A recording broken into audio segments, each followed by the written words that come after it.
Let's take a look at the Property Search plugin. On the left-hand side of your screen, you'll note a magnifying glass which will allow you to search for parcels. The first method of search is by address.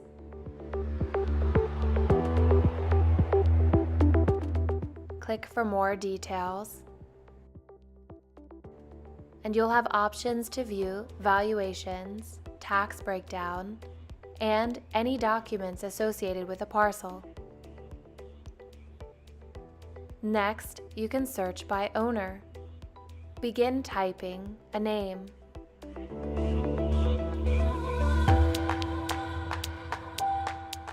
If you'd like to search a specific letter combination within a name, but not necessarily at the beginning, select the asterisk and then begin typing. Anywhere you see a Street View icon, you may click, and this will pull up a window where you can view a ground level and bird's eye view in a dual view. Next, you may search by subdivision. All properties within the subdivision will appear in a list, and hovering will illuminate that particular property on the map. Clicking a parcel will allow you to view more details, and again, documents associated with a parcel. Legal documents are available for purchase, and you can always produce a free PDF parcel report from the application.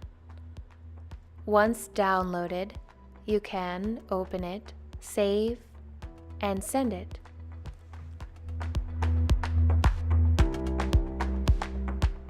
A search can also be performed by assessment number.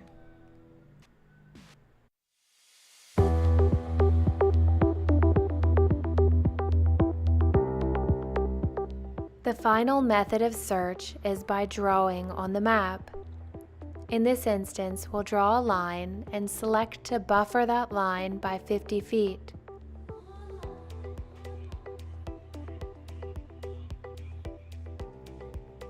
All parcels that intersect with the shape drawn will appear in a list. Again, anywhere you see the dual view icon, you may click it to see a street view and a bird's eye view of the property. Finally, you may export this list to an Excel or CSV file.